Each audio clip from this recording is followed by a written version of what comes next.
Welcome, everybody. I'm glad to say that I'm now have the company of Claudia Webb, who's MP for Leicester East, predominantly uh, Asian area where we have all mixes, a very diverse area. Claudia, welcome to the show.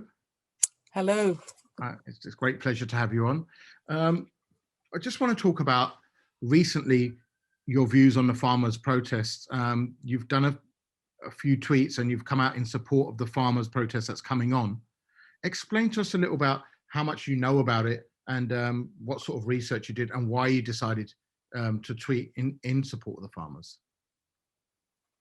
Well, the protest is an incredibly powerful statement, really, by citizens of India in terms of their basic human rights, and it's obviously something that has been going on for a little while now, in terms of at least the past 3 months, and I've been supporting the farmers' protests for some time. So, in a sense, the recent escalation of support comes after a series of ongoing strikes. And I believe that we must stand in solidarity with Indian farmers who are peacefully protesting government attempts to really railroad exploitative, extractive, free market capitalism into their farming communities. And I feel a sense that we are probably seeing democracy being cast aside, along with basic human rights, including the freedom of expression and the right to peacefully protest.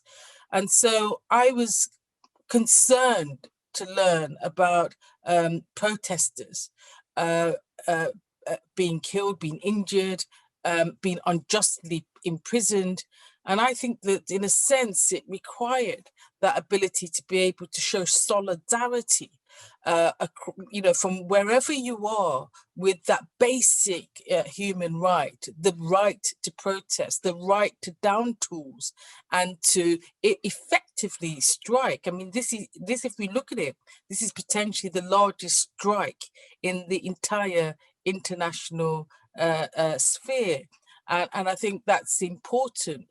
From my perspective, you will be aware that I'm a socialist, and I come from a socialist background, and I believe in those basic human rights, and I believe in the right to protest, and I believe in the right of workers to be able to stand up for their rights and their belief. They should be able to do so without the need for their rights to be somehow diminished.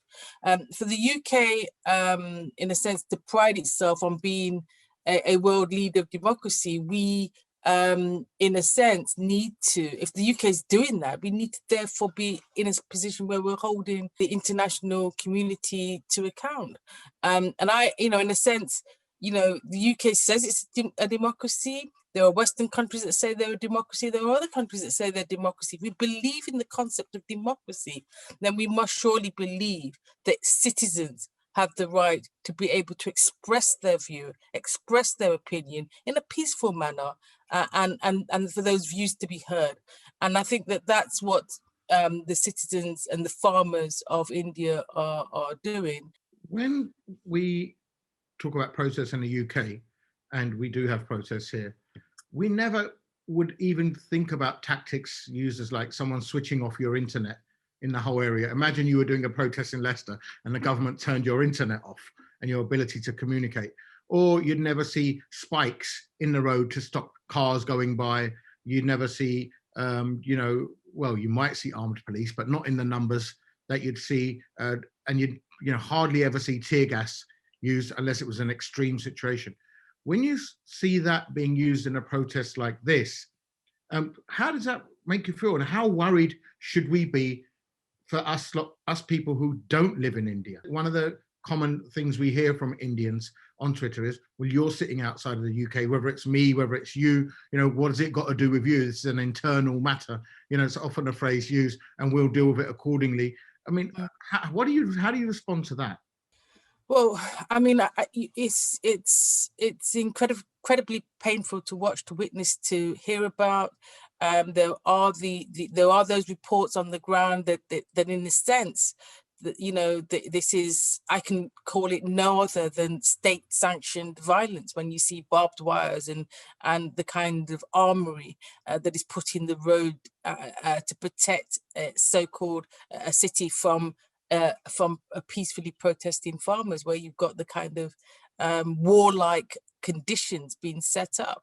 That is tantamount to state-sanctioned violence, and that's why we have to show the level of international solidarity that is necessary. The use of batons, tear gas, and those kind of ammunition against citizens, civilians, is unheard of. That would never happen from where I'm standing in terms of the kinds of peaceful protests that I've been on in the UK over many, many years. I can't even imagine that would be the reaction that would be pitted down on peaceful protesters. And following the Delhi, the protests in Delhi on the 26th of January, the situation obviously has become incredibly violent, and there's video footage of demonstrators that police and violent nationalist mobs are assaulting peaceful protesters, destroying their living areas. You have to feel for that. You have to feel for that in a way that is feeling that pain and that horror and that sense of injustice. And it's incredibly hard to see. And that's why I've been saying that the UK, with the UK being the world's second biggest arms exporter behind the United States over the past decade, needs to be able to look at its arms trade to India and ensure that the arms that it's supplying to India are not being used on the citizens of India, on those peacefully protesting. The UK has orders worth something like 11 billion, won in 2019. This represents 16% of all weapons sold across the world. And the UK has licensed 550 million worth of arms to India since May 2015.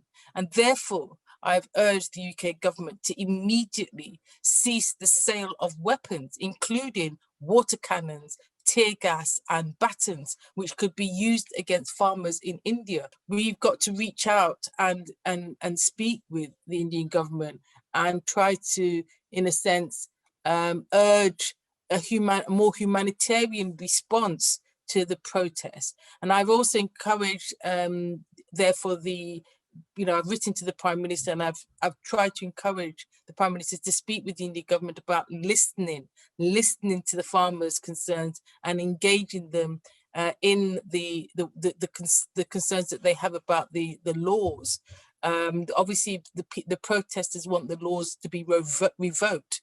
And there has to be a negotiation and a discussion.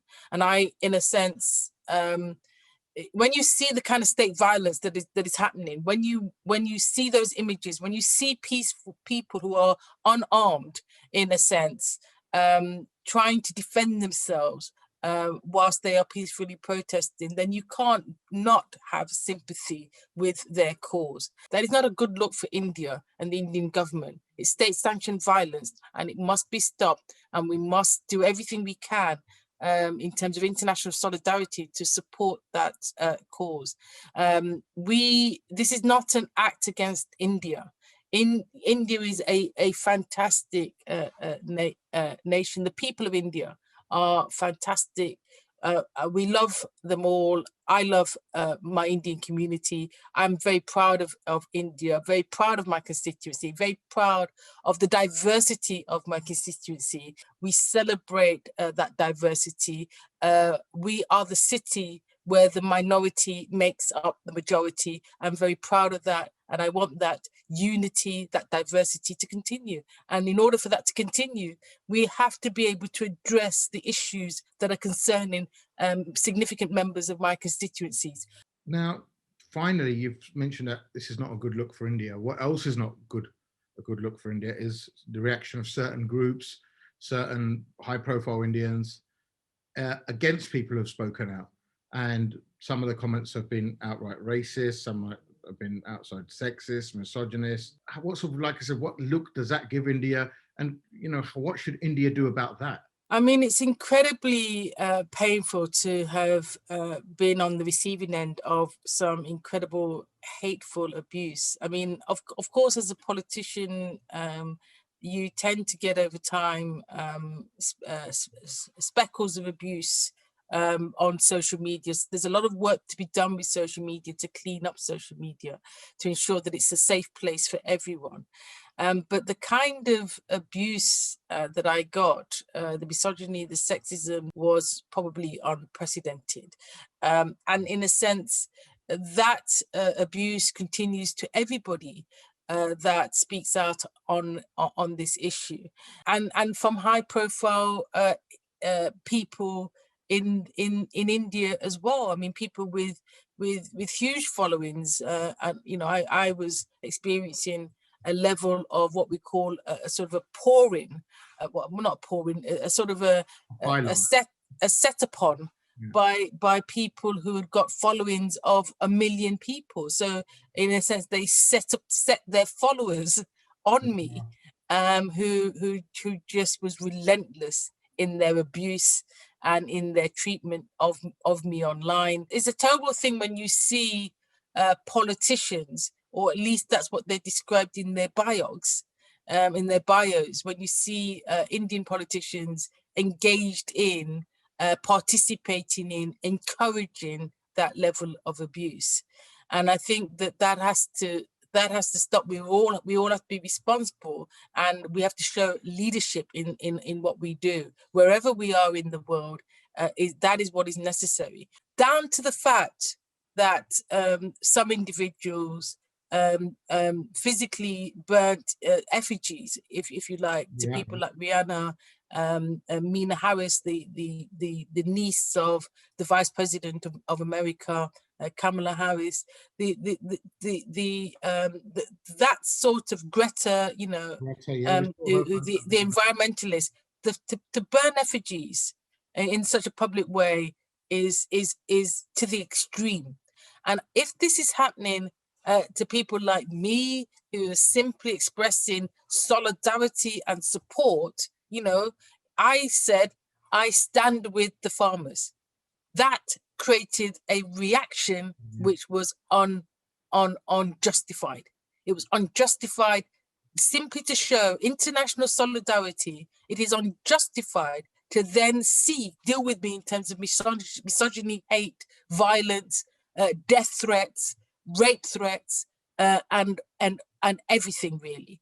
So we've got to de-escalate all of this, because we can't have a situation where people on the ground and those showing international solidarity are then faced with violence, whether that's violence in terms of words, in terms of social media, or violence in terms of physical violence on the streets, which are leading to people who are peacefully protesting, the farmers, to their death.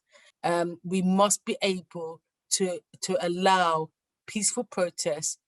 We must be able to show international solidarity without it resulting in threats of violence and hate, and actual violence against people who are literally basically they're farmers. That is their profession. That is their livelihood. That is what they're seeking to protect.